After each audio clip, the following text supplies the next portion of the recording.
First of all, thank you very, very much for being here. Don't get surprised by what is put on there. Mental health and substance abuse awareness. And most of you will say, it doesn't apply to me, okay? We'll have this conversation at the end of my talk, okay? And let's see it applies to you guys or not. You can ask my story, ask me if it applies to me or not, okay? You can ask that question, to me or not, and I will tell you how it applies to me, okay? So it applies to most of us, if not immediately to us self, in the family, in our relatives, in our friends, we will have this problem. Especially the first one, that's mental health awareness. Okay, so here we go. Name is Amajit Kalon, work as a detective constable with Toronto Police. I have been armed for 16 years. Before that, I served the Indian Army for 10 years. Been in Canada for approximately 23 years now. Have been on the road, have worn a uniform, have been on the front line, and I felt this is essential to talk to everybody. I brought a couple of stories. I'll share the stories, and let me know at the end of it how you feel about it. Okay. So the organization Drug Awareness Society of Toronto basically is an organization which is 100% volunteer, as Mr. Dharampal said. The goal is to reduce the incidence of substance abuse among youth, and we especially focus on South Asian community, because if we don't start at home, we will not start anywhere. Okay? My home happens to be the South Asian community. I'm born there. Not that others are not part of me, but that's my home. That's my forte. That's my place where I can start. If I can start there, if I can identify problems there, probably when I go up, talk to others will visualize. If I sort out my own house, अपना घर अगर सुधार लूँगा, if I sort out my own car, अपना car ये सुधार लूँगा, then probably, rest of the nation will follow, or I will go out and spread the messages. But first, it is to start at home. We are 100% volunteer. We do not have any funding. We do not accept any funding. If we need some funding, we raise it among ourselves. We are 10, 12 of us. We try to muster funds from there. If we need a bit more, then we go out into the community, call our immediate friends, and generally speaking, we have been able to meet our expenses from there. So there's no government funding at all. We are registered, okay, under an Ontario nonprofit, and that is to basically that if supposingly we even contribute, we are actually safeguarded and we are within the law there. So our mandate, what do we do? So we talk about basically in the society, we talk about drug use, and we want everybody to be comfortable about it, to talk about it, to accept it, that this is a problem which exists in us. If not immediately to me, it is in the family, it is among relatives, it is in the society. We encourage that youth are empowered, they are healthy, confident, independent, and motivated. The youth are prepared to face and abstain from the drug abuse. Our strategy is awareness, because we feel the half of the battle is there.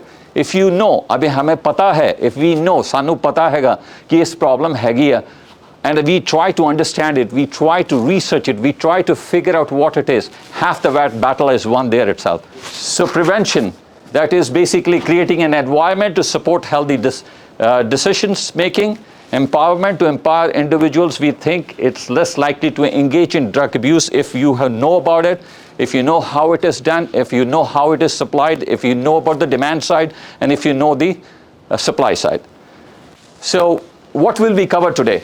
A bit on alcohol, slight amount of substance abuse, mental health, suicide watch, and I'll share some case stories with you, some cases of mine with you.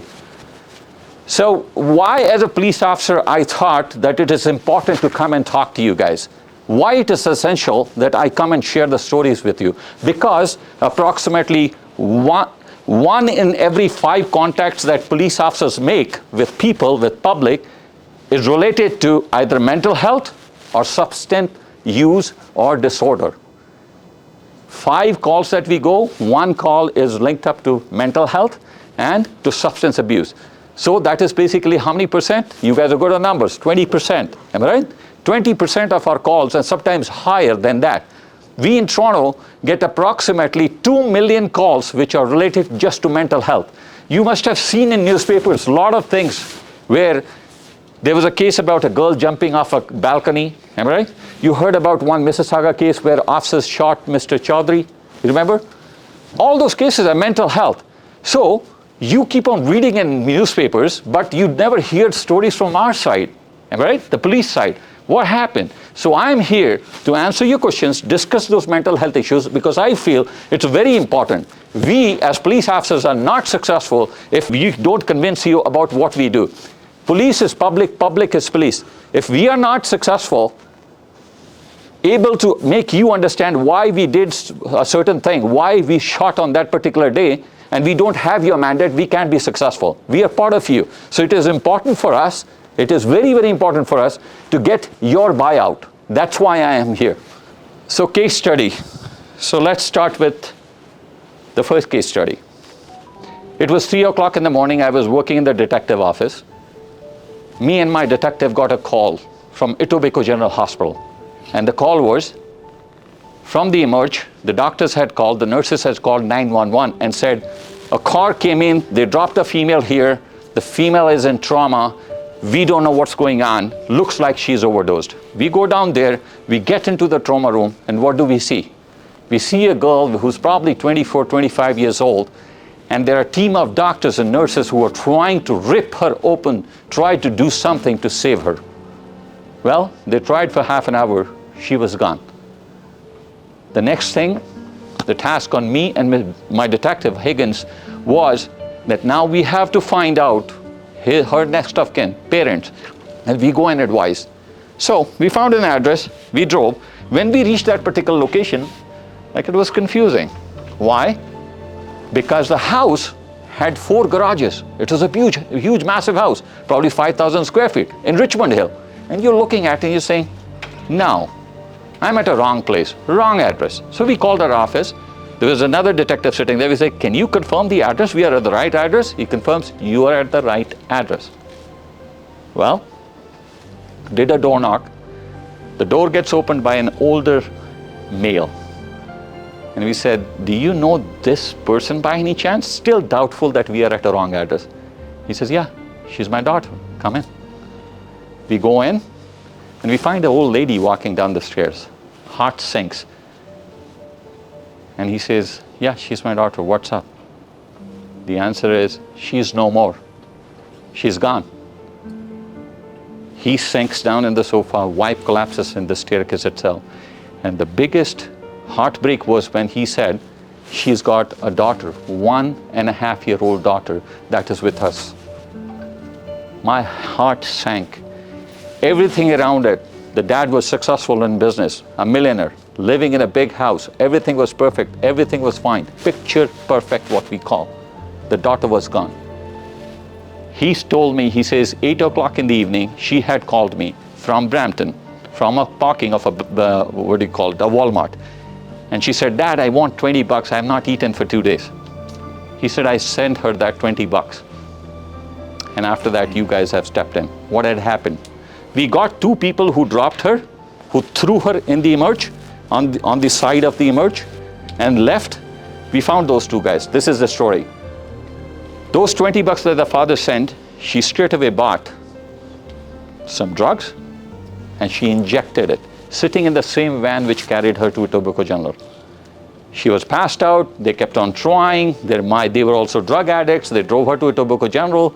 By the time at least hour and a half had gone, they threw her there dead.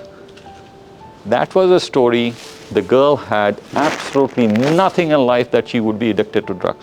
Everything was picture perfect, but she was gone. Next story. So I was working on the road, and I go to a 911 call. It's a brown Indian family, and there's a lot of commotion. So I go in. When I go in, I walk into the living room. It's a lot of commotion. I see a father sitting there, head injury, and his foot is bleeding. So I said, what happened? He says, my son beat me up. I knew this was not the real story. What is the real story? The story is, it started the previous day. The daughter came home at approximately 1:30 in the morning. The father looks out and he sees the daughter is there with 4 males. He's a conservative Indian brown parent, doesn't like his daughter coming out at 1:30 in the morning. When she walks in, she has got a bit of smell of alcohol on her breath. He does not like it. He confronts her. He starts talking to her. She pushes him away, she locks her door, she goes to sleep. Next morning, the father, 11 o'clock, 12 o'clock, on her door, banging at his door. The son was in the next room. The daughter opens up, he slaps and hits his daughter, assaults his daughter. The son walks in, son beats the crap out of him. That's where the father had called, my son has beat me up. Ask the daughter, what happened? She says, it's a long story. Tell me the long story, I'm the officer, I need to know. The story is, father is an alcoholic for the last 20 years. Her first question is, he's an alcoholic, he's not gone to work, mother has been supporting, I work, brother work, and that's how we support the family. Who gives him the right to ask me that I can't go out? Who gives him the right to ask that I can't have alcohol, I can't come drunk at night 1:30? That's how the son beat him up. The daughter, I didn't have an answer. Because if you have been alcohol for the last 20 years and you didn't go to work and you didn't do anything for her, who gives you right to ask that particular question? That was story number 2. And that's where I slowly started realizing this is not helping. I'm wearing a police uniform. It is like there's a building, I'm standing in front, or say I'm standing in the back. People are going from the front, getting into the building, and running out in the back. They've done something. The building is called crime, or building is called problem. Everybody is running from the back. I'm standing there as a police officer with cuffs. I keep on putting cuffs on it. I got tired of putting cuffs. Tired of putting cuffs and trying to figure out what's going wrong here. We live in a developed country, everything is fine. What's wrong here? That's the time I traveled, went in the front of the building, and I stood there in jeans and shirt on my day off and said, hold on a second, don't go into this building. The building says crime, problem, troubles, substance abuse, alcohol. Stop here. Because my partners are standing in the back like me with a cruiser in uniform to cuff you. Okay? So I am standing here in front of the building trying to tell you, don't go inside. Today is my day off, suit and tie. I'm telling you, don't go in that building. My people in the back. That's why I'm here. That is my reason that I'm standing with you, trying to talk to you. And I'm not trying to talk to you. I'm trying to share my experiences because you don't have that experience maybe. You must have seen it in the families, but you don't have from the officer, from the front line, what happens there, what goes down there. That's the reason I am here. On my own time, standing in front of you, trying to share stories, talk to you, tell you, we are going down. It's a sliding slope. Let's stop it. Let's do something about it. So, coming to alcohol. Now, I'm not here to lecture you that you have a problem. No. I'm here to share information. It's up to you to what you do with the information. Alcohol, it's the biggest drug, most socially acceptable drug. This is a drug which is, if you don't have it, then culturally probably you are left out. Probably you are way behind in life. Probably you go to a social gathering, you are not said to be that you are the in guy, okay? Or the in girl, okay? You're not hep.